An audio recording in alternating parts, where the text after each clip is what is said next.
right to an end with Owen Seymour Arthur, Dale Marshall, Mia Amor Mortley, Jeffrey Bostic, and the crew.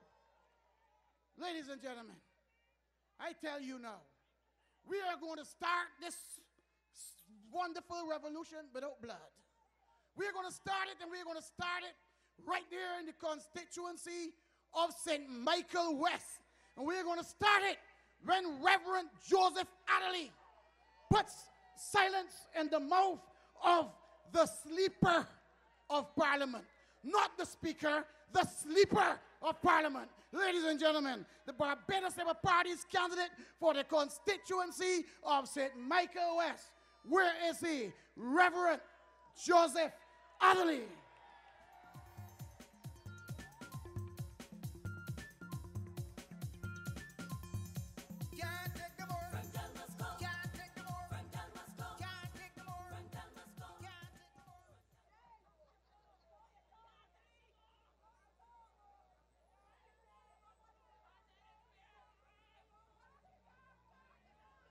Certainly want to say good night to all of us. And thank you for giving me the opportunity to speak to you here in Hero Square and in Bridgetown tonight. Some of my colleagues don't like the idea of coming to the podium first up. And I have to admit that I am not particularly enthusiastic about it either sometimes. But I reflected in this particular instance, and I thought to myself that perhaps unwittingly they have served me a significant honor. Because I really do believe that to all intents and purposes, this marks the start of the 2013 political season and the 2030 political campaign. And I feel therefore honored to be able to fire the first salvos from the platform in this campaign season. I reflected further and I consider that it is indeed a very significant moment when we consider the matter which principally we are engaged upon tonight. And that is that the reality here is we have a government now in office and a group of parliamentarians who sustain their position beyond the anticipated elected tenure period of 5 years. And therefore, this is a very serious thing.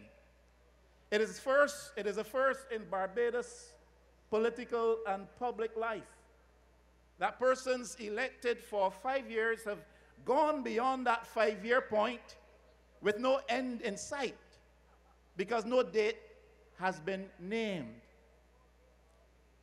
And therefore, the theme about which we are gathered, time is up, is not only a relevant theme, it is a very pertinent truth. Because the public of Barbados that voted for a number of persons for 5 years is being challenged tonight to accept that they have the right to push beyond that 5-year period with no end in sight. That is a serious intrusion upon the generosity of the Barbadian political electorate. Now, I really do believe with all my heart that an election date should both have been set and announced in Barbados before the 5th-year anniversary passage of the last election at January 15th, 2008. It is not enough. It is far from good enough for any prime minister, well-meaning or otherwise, to say to an electorate, I know the 5-year date that you give me is past, but I have a date in mind. And I have had that date in mind for 2 years, even while I slumbered and even while I slept. And to ask us, an intelligent, educated people, to accept that this is something that we should just sneeze at and not respond to, I believe is trespassing upon our goodwill. And so I do believe with all my heart, and that's why I am up here. And that is why I don't mind coming first tonight, that a date should have both been set and announced before the 5th anniversary date of the election of 2008. I want to make just a few points, but I hope very potent points. And I hope I'm clear in what I'm trying to say to us tonight. I believe, and I believe that you do too, that the Barbados Labour Party has both the right and the responsibility to be unapologetic in its call for elections in Barbados immediately. The Barbados Labour Party has earned that right.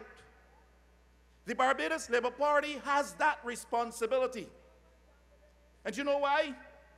It is the Barbados Labour Party, which was a party that championed the cause for democracy in Barbados.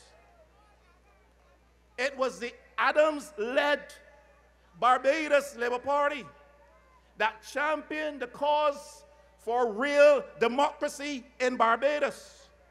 And if, therefore, tonight, there is anything that threatens that democracy, whether intended or otherwise, this party has earned the right to be in the vanguard and in the forefront of that call for elections to take place immediately.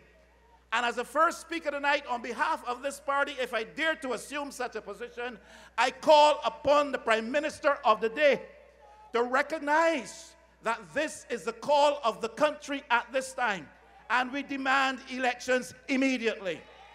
Because it is our right as a party to lead the charge and to lead in that call. Listen to me.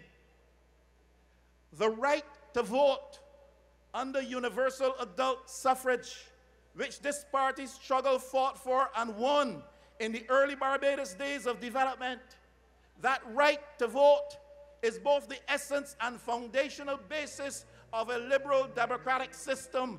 That is a system of government under which we live. And that right to vote cannot be trifled with. Anything that diminishes that right to vote, no matter how innocent seeming, is a threat to democracy. Anything that devalues that right to vote, no matter how innocent seeming, is a threat to democracy.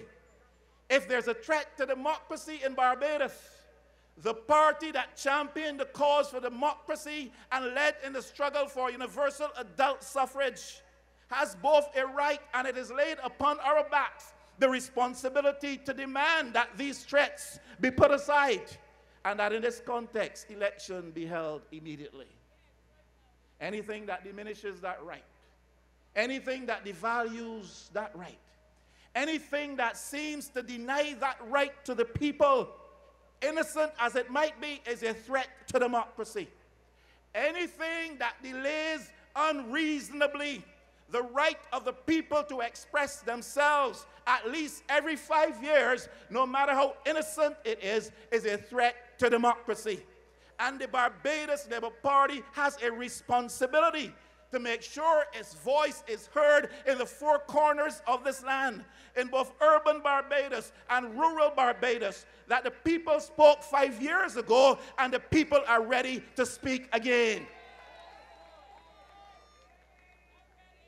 It is our right to lead the charge, because anything that threatens our democratic framework, our way of life, any threat of that nature must be early set aside before it assumes more sinister proportions. It must be early set aside.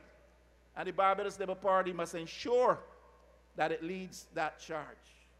We cannot resile from that responsibility. When the threat comes, as we fought in the face of the early struggles, we must stand and fight in the face of the now struggles and put that threat aside. Democracy is our way of life. It is our political culture. And this party of Grantley Adams now led by Owen Arthur, cannot resile itself from the responsibility of standing up and ensuring that the rights and the freedoms of the people of Barbados are not trampled upon. That is, in essence, what I'm saying. They say the price of freedom is eternal vigilance. Eternal vigilance is indeed the price of freedom. Now, there are those who will stand and say, constitutionally, I am within my right to do this or to do that. The Constitution provides a certain framework within which I can operate. So the notion of constitutionality is an important one. It is a significant one. But I remind us that the Constitution will tell us what we can do. The Constitution will imply to us what we cannot do. The Constitution does not always tell us what we should do. And what we should do in many instances has to be worked out in our own heart, bearing reference to wider considerations. And so the notion of constitutionality, though it be an important one, is not the only notion to be considered, because the Constitution does not necessarily tell you what you should do. It may tell you what you can do or what you can't do, but it does not necessarily inform you as to what you should do. And I am saying that faced with the circumstances with which we have now been faced, and with which we have been faced over the past 5 years, what we should do is clear, and that is there should be an election held in Barbados immediately. We cannot use the Constitution and so manipulate it, and so manipulate the interpretation of it as to serve our narrow political ends, when those narrow political ends go contrary to the interests of the Barbadian public. We cannot cite the Constitution only when, by manipulating the interpretation of it or the letter of it, and doing so by serving narrow political ends, we are at odds with the interests of the people. And that is my case against this notion of constitutionality tonight. That you've got to get into this thing and see what are the wider interests to be served to the public, and not simply look within the parameters of the letter of the law, because that will tell you what you can do. But there is a moral obligation and a moral duty to do what the people of Barbados know that you ought to do. And that's where I'm coming from. That's where I'm coming from with that. You cannot manipulate the law to serve your narrow ends when those narrow ends are at odds with the interests of the wider public. But beyond the notion of constitutionality, there are also some other notions. One is the notion of morality. Tyrone has said it tonight, and it is true. When the Barbadian electorate expressed itself in 2008, the result of that election anticipated the prime ministership of David Thompson. The results of the 2008 election anticipated the leadership, the prime ministership of one David Thompson. Sadly, that was not to be prolonged and not to be sustained. Prime Minister Stewart came to that office incidentally. Incidentally. And though by reference to Constitution, one may say, I can name a date when I am ready within certain parameters. If one considers the notion of morality, then one must conclude that since I was not anticipated to be the leader when the people last spoke 5 years ago, and since incidentally I have now come to leadership, it is incumbent upon me at the earliest convenient hour to ask the people what they think, to ask the people how they feel. Now, I'm not saying that the Prime Minister was under any obligation to ask for that mandate in the first 3 months, or the second 3 months, or the third 3 months, or the fourth quarter of his tenure. What I am saying, morally, I believe the Prime Minister was under obligation to come to this electorate before the passing of the 5th anniversary date of the election in 2008.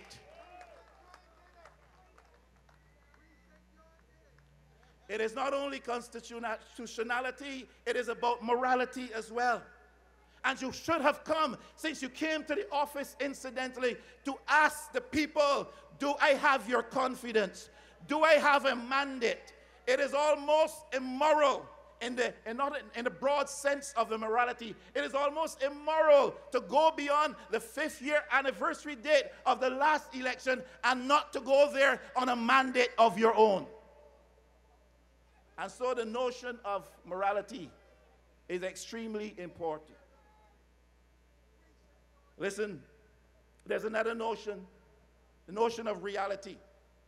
The notion of reality. You know what the reality is tonight? Do you know what the reality is tonight? The reality is tonight that Barbados is lurching from one crisis to another, one fiasco after the other. Every week, there's a new drama being played out in the lives of Barbadians. And the government seems incapable of getting a handle on things. The reality is we're lurching from one crisis to another. The reality is in Barbados tonight that the image of Barbados, both in the region and beyond, is a deteriorating image. When the Barbados Labour Party held the reins of government in this land, the Prime Minister was respected at home, in the region, and farther afield. When the Barbados Labour Party held the office of government of this land, the government of the day in Barbados was held up as a model for other governments in the Caribbean and beyond. Today, the image of Barbados is tarnished in the eyes of our friends. It is tarnished in the eyes of our neighbors. And it is deteriorating in the eyes of the world. That is the reality that we have to deal with. Investor confidence in Barbados, both from local investors and international foreign investors, is declining in Barbados. That is the reality. That is the reality. The reality tonight in Barbados is that young people are losing confidence and hope in the system and practice of government under which they now live. You look into their eyes and the light of hope is dim. They have lost confidence and are fastly losing confidence in our practice and system of government, substantially because of what has transpired over the last 4 years. They do not believe that the system can respond to their needs. They do not believe that the promises coming out of the system are going to be fulfilled. They do not believe that their aspirations will become a reality and their dreams come to pass. They see opportunity fading before their eyes. That is the reality. We can't only talk about constitutionality. We've got to talk about reality. And the reality in Barbados tonight is that young people are losing hope and confidence in the system set up to cater to their interests. The reality in Barbados tonight is that there's a growing cynicism across Barbados about this thing called governance and government. The reality is that this effect has been multiplied over the last 4 to 5 years. The reality in Barbados tonight is that 60% of the Barbadian public say that they want elections now. This was the case when the poll was taken in September of 2008. It remains the case tonight. Barbadians want to vote. So don't only tell us about constitutionality. Tell us about the morality about the issue. Tell us about the realities around the issue. Tell us about what the popular will is as tested by scientific poll. That is, the people want to vote. And if the people want to vote, and if the 5th year anniversary has passed, then I say time is up. Time is up. Time is up. Time is up.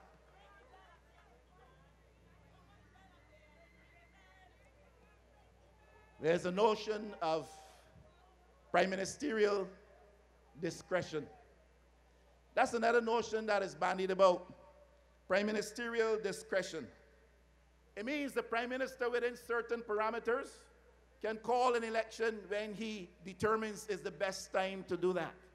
In light of all of what I have said to you up until this point, I have sought to refute that point on the basis of the fact that it is not only the Constitution that should be considered, it is the morality around the issue that must be considered. It is the realities around the issue that must be considered. But another notion that they put forward is prime ministerial discretion. And so a prime minister, he or she can set a date for election when it suits him or when it suits her. But I say, against this notion of prime ministerial discretion, there's something called voter expectation. Do you know that under the Constitution, the Parliament of Barbados, rather than having been first convened in February of 2008, could have been convened if the Prime Minister so desired at that time in June of 2008? See what's playing out before us. There are those who say under the Constitution, January 15, 2013 don't matter. We have till February 12 because that's when Parliament was first convened. Understand what's happening here. Understand what's happening here. Because if an election is held in February of 2013, there is nothing to stop the Prime Minister elected in February 2013 from saying to the Barbadian public, Parliament will be convened in July of 2013, 6 months after the election. And then when in 2018, we with one voice say we are ready to vote, that Prime Minister can then say to us, look, you elected me in February, but Parliament only started in July. And I can go till July, and at July, then I have 3 months. You know what that works out to be? A government in office for 5 years and 9 months. And that is what is facing Barbadians tonight. And you got to realize that. All is required is for a Prime Minister with sinister motives. A Prime Minister not guided by the best traditions of democracy, of democratic practice in Barbados to do that, and we will be held out there at bay for 5 years and 9 months, a 6-year government saddled on our back. This government has embarked upon its 6th year. No date has yet been announced. We can't simply accept that the Prime Minister has it fixed in his mind. He told the school child some months back, I have not decided yet. I don't know the date. And a few days ago, he tells us, I've had it in my mind for 2 years. Which do we believe? Which of these two things do we believe? Either you did not tell the truth to the child, which is tragic, or you are not telling the truth to us today. As reported. That was reported. That was reported.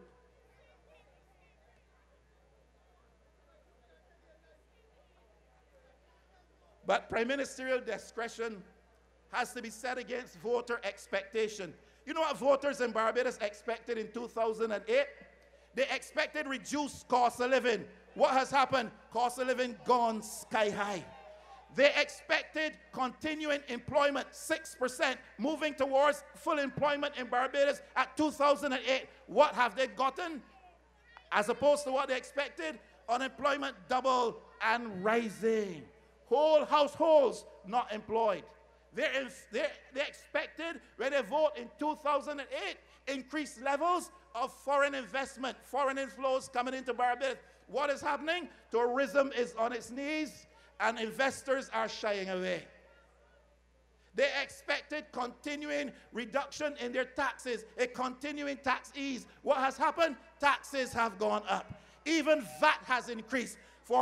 Mark you, VAT has increased for 18 months. It is now way long past 18 months. And that government who told us wait for 18 months has now gone beyond that threshold of 18 months. I cannot say to you that we can fully trust a government that says to us an election day is set in my head, trust us, wait on us. And where the threat to democracy raises its sinister head, however innocent it appears to be, the party in the vanguard must rise with one voice and speak against that. We expected clean government. We expected prudent policies.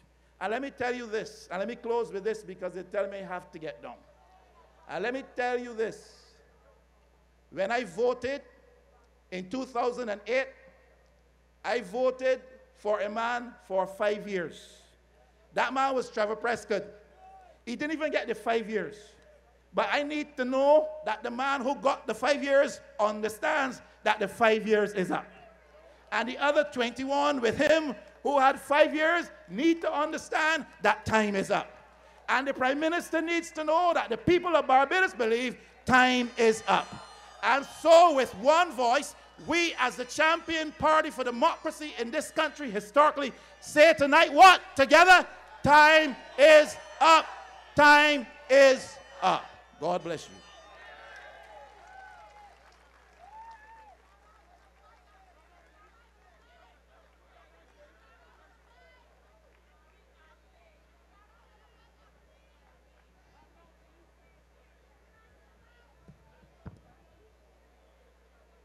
Thank you, Rev. It is always good to be in the audience to hear you. You know, we have had good governments before.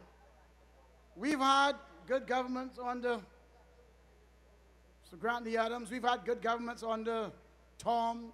We've had good governments under Errol Barrow. We've had great government under Owen Arthur. And not one of those good governments ever sought to extend their own life. Not one.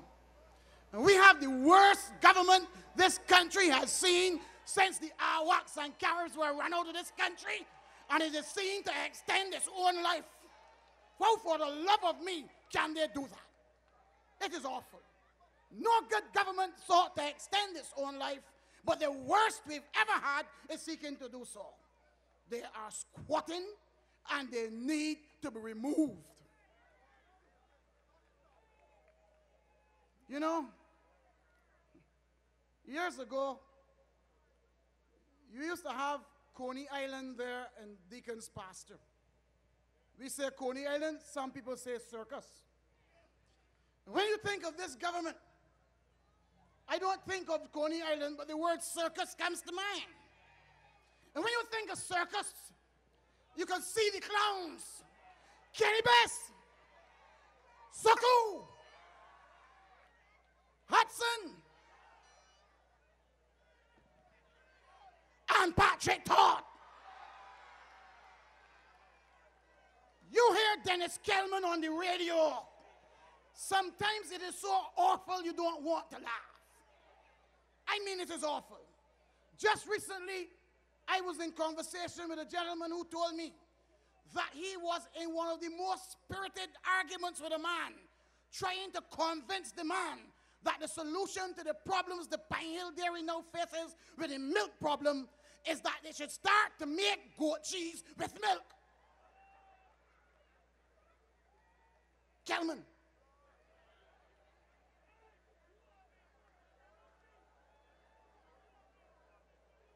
I heard Patrick Todd. The people in the city call him Patricks. I like to call him Mr. Walker. I heard Patrick Todd with my own 2 ears, and I read it in a newspaper. He said, as long since I've been elected, rats and flies will be a thing of the past in the city of Bridgetown. You all heard him say so? 6 weeks after I heard Patrick Todd say so, I was in Kensington, New Road, and I saw him walk by me.